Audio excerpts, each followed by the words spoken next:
Hello everyone, Panderos here, and today we're going to be taking a look at forging your racials and your forge skills. So we'll be taking a deep dive into both the racial and forge skill tree. We'll be going over kind of the philosophy of what forged skills are and how you should expect them to be once we hit live. We'll go over what forge points are, and how you acquire them. So let's go ahead and get started. Let's start off with the racials. So all of the races in the game in Forged will have no racials by default. You'll get none of them. You'll gain the racials by purchasing them with your racial points. A level 1 character will get 8 racial points by default, and then you'll get 4 racial points every 20 levels after. Only your first time going through the game. So you won't acquire any more if you decide to prestige. You'll only get it your first run through 80. You'll see the racials are grouped by the type of racial they are. For example, here we have all of the resistances grouped up, all of the CC grouped up, the healing effects, the stat boosts, the DPS, the weapon skills, the CC breakers, the tanking, and some of the general utility stuff. These are all of them that exist in the game today. We did not add any additional racial skills. You'll also notice that some of these skills have these arrows on them.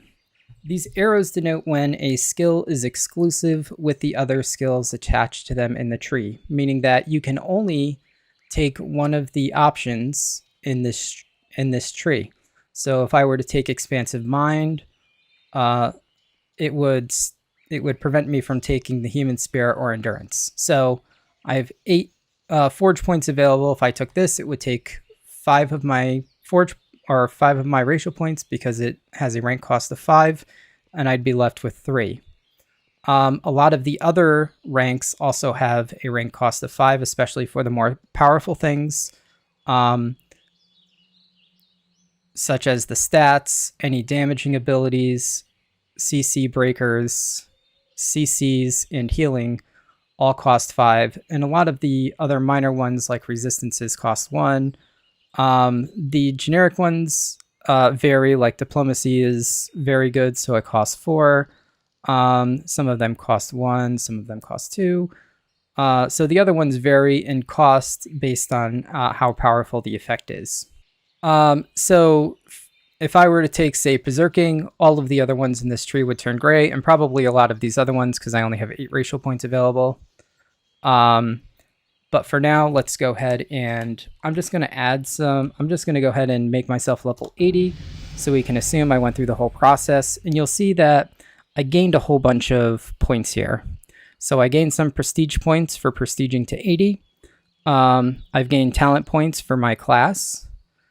30 forge points. So the first time you hit level 10 ever, only on your first prestige, or only on your first way through 80, you'll get 30 forge points at level 10. And you'll get 1 forge point for every level after that. And that's only your first time through 80. And of course, I've received my 4 racial points for hitting the level 20, the 20 incremented milestones. Now, every additional time you prestige, you'll get forged scrap.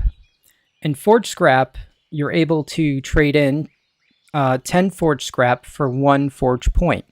So every 2 levels, you get a piece of forged scrap. So I've got 39 forged scrap for going beyond level 10 and getting my level to 80. And these are account bound. So say later on down the road, you've gotten all 500 of your forge points on your forge tree, and this has been filled up. All your points are spent in skills. You can't trade them in. You can send these to alts. You can also sell these or trade these to a vendor to get the current raid emblems. So now that I have some additional, now that I have all of my racial points, I can go ahead and I'm just going to pick some of my skills. So, I'm a rogue. I think, for me, I want Berserking. So you can see that since Berserking is exclusive with these other skills, that these other ones have turned gray. For me, and none of these are too important for me, so I'm going to skip that. I might do some PvP, so we'll go ahead and grab that. I'll grab War Stomp because that's also pretty good for PvP. And maybe I'm going to go ahead and decide to be a throwing weapon centric rogue. So I'll go ahead and grab critical hit chance for my throwing weapons. And I love diplomacy because getting reputation gains is amazing. So I'll grab diplomacy, and I have 3 points left. We'll just, oh, this is good. Since I'm a rogue, I can get some elusiveness, and then I have 1 point left. Underwater breathing. So now I have these. Now I have all of these racial abilities, and these will show up inside of my skill book. And then once you've spent all of your racial points, you won't get any more. So even if you prestige again, you'll still have the same racial abilities, and you can use emblems. You can use emblems to go ahead and buy a reset, or prestige points, the prestigious emblems, which you get through prestiging to reset these. And all of these trees, the prestige tree, the racial tree, and the forge trees all cost the same, like reset currency. And you're able to get that currency through prestiging or emblems, or of course through the shop. So it'll be available all three ways. And then your trees here, once you hit level 10, we don't have it implemented yet, you'll be able to pick a specialization, and this you'll be able to change at free. You won't have to reset the tree. You won't have to pay any currency to reset your primary class skills. You'll be able to switch between your 3 specs freely. You'll also get the runes of unlearning, which allow you to just unlearn a single node in a tree. So if you just want to unlearn one thing, we'll have a route to do that, so you don't have to spend your currency or go into the shop to reset just a single node. And you'll also be able to buy those with your prestige currency or your emblems, plus you'll get them from quests and a whole variety of different ways. Those will just be given to you. Let's jump into forge points. So your first time going through level 80, you'll get 101 forge points. So you'll get 1/5 of all the forge points that you'll ever need. Your first time going through the game at level 80 on a character.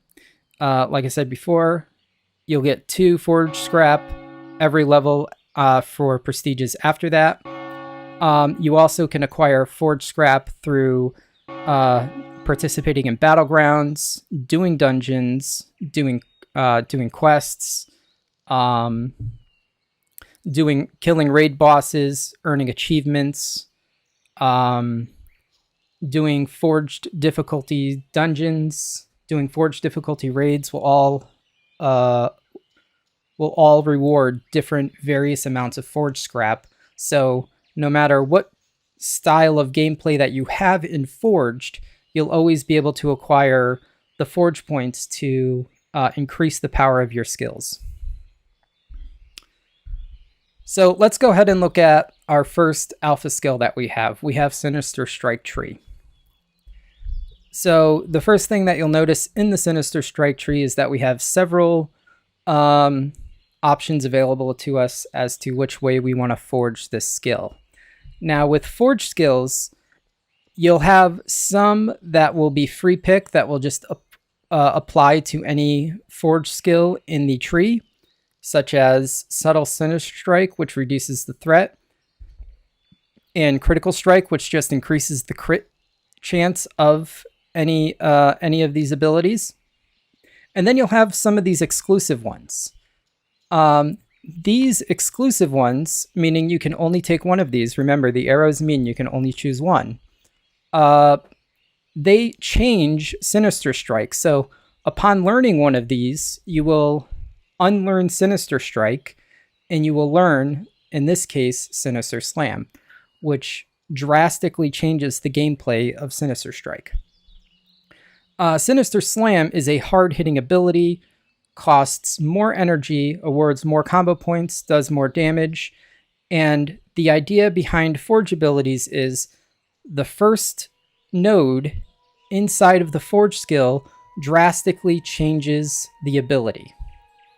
All of the nodes behind that ability enhance or further change that spell. So the player is allowed to craft each of their skills in their build to exactly fit their playstyle. So let's just go over Sinister Slam really quick. So we have Sinister Slam, does a bunch of damage. It's slower because it costs 50 energy. Sinister Slam can also get Slamming Crush. Sinister Slam bypasses 3% of the target's armor. Rank costs 3. You can have 5 ranks of it. And then further from there, you have Heavy Slam. Sinister Slam gets an extra 5% additional damage. With 3 rank cost, you can have 5 ranks in it. So I can take this whole tree and get a super beefed up Sinister Slam. And I could also go up here and get some of the generic things that also increase my Sinister Slam. Now, one important thing to note is even though I have 101 Forge points available, in any given Forge skill, I can only spend 50 Forge points. Meaning that, if this one costs 10, all of the ranks of this cost 15, so that'll put me at 25. And all of this one costs 15, that'll put me at 40. That means for these generic ones, I'll only have 10 Forge points to spend in these ones. So the idea is that if you wanted to soup up, you have 500 Forge points total. So if you really wanted to soup up and max out 10 specific spells, you can do that. Or, if you go down this list and you say, well, Sinister Echo, I only need it up to Refreshing Echo, and these other things don't really apply to my build. I'm only going to spend, 30 Forge points in this tree, and you can allocate your Forge points to different trees to fit your playstyle. We didn't want to put a bar like this on this Forge tree because we don't want players to feel like they have to spend 50 Forge points within this tree. 50 Forge points is just the max. You can dump it all into one skill, but sometimes, such as Sinister Echo, that might not fit the theme of your build, because Sinister Echo starts off with an instant strike that causes 100% of your weapon damage and awards 1 combo point for 45 energy, and then it has a 35% chance to trigger a second Sinister Echo. Booming Echo, your Sinister Echo attacks again. You may gain 1% increased Sinister Echo damage for up to 10 seconds, stacking 5 times. So every time you hit with Sinister Echo, you get a stacking buff that increases the damage of more Sinister Echoes. And then this, of course, Penetrating Echo. Whenever you attack again, you apply exposed armor to the target with a duration equal to 1 combo point. So this means that you get a 10-second duration for if you have 1 combo point on the target. When Sinister Echo attacks again, the duration of your Slice and Dice may be increased up to X amount of its max duration. So if you have Sinister Strike, this is still TBD. We're working out how long this should be. You basically refresh your Slice and Dice. Cleaving Echo. When Sinister Echo attacks again, that Echo may hit 2 other creatures. So when you get the extra attack, you hit 2 extra. So it allows you to do cleave to nearby enemies. And Further Echo, Sinister Echo now triggers 2 different Echo effects. So you'll have more Echo abilities, and you'll be able to trigger those echo abilities with Sinister Echo. So your build may only require Refreshing Echo because maybe you don't have other echoing abilities, but Sinister Echo is really good because your build has some variation of a forged slice and dice, and this thing is refreshing that slice and dice duration, right? So you may not be spending all 50 of your forge points within the skill tree. You may only get up to here and want to allocate your forge points elsewhere where they can better suit your build. So the idea is that we don't force the player to have to say, okay, if you want the best possible outcome for this spell, you always have to rank it up to the max. We want to give players choice as to their skill selection. Now, there will certainly be situations like Sinister Sting here where, you definitely almost want to get this aura that increases nearby party and raid members' attack speed by 1% for 5 seconds whenever you cast Sinister Sting. This may be something that you want to do. And Sinister Sting, making that this changes the rogue into a throwing-based rogue. And yes, I say throwing knife-based rogue as in rogues will have a auto throw just like a auto shoot option for hunters. And also a second side note, we'll also have auto wand for wand users. Where rogue can be ranged, does less damage overall. You can see this is only 70%, costs a little less energy, but has bard-like abilities to increase your raid's damage. So this would be an example of one tree that, if you're going Sinister Sting, you probably want all of the points in it to fully buff this ability to take advantage of everything it has to offer. So we have both ways, both play styles available to the player. And just to wrap up the last thing that we have for the Sinister Strike tree is, of course, Bleed for Rogue. This does cost 45 energy, a bit more than the default Sinister Strike. It deals 70% damage, awards 1 combo point, and applies a 10-second bleed to the target. Puncturing Sinister Wounds. Sinister Wounds deals 5% increased critical strike damage against enemies affected by Sinister Wounds. So you get more critical strike damage with the initial damage of Sinister Wounds every time you attack them with Sinister Wounds. So you can keep reapplying the bleed. Here, the arrows don't show while it's grayed out, but you'll have an exclusive choice. You can either have this heal for 2% of the bleach damage dealt, or you can have it give you a shield for 3% of the bleed damage dealt. And of course, these will have internal maxes. Still to be determined. We're working that out.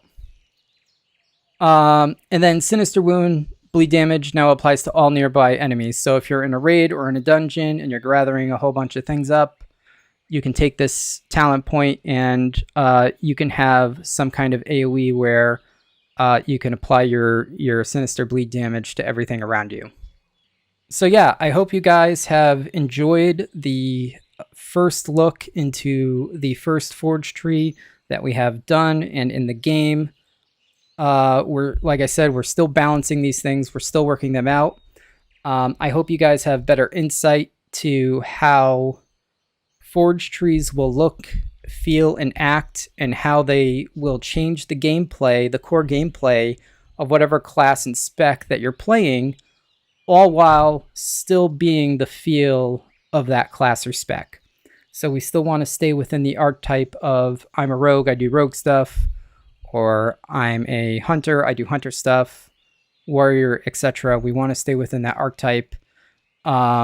So your class still feels like a rogue, but we want to give people build options so it fits their play style. If they want to be slow attacking, crazy fast attacking, a bleed build, a ranged build, just enhancing Sinister Strike itself without manipulating it in any way, and you have some kind of vanilla rogue build that you want to do, all viable options in Forged. All right, guys. Thank you so much for watching, and I will catch you in the next one.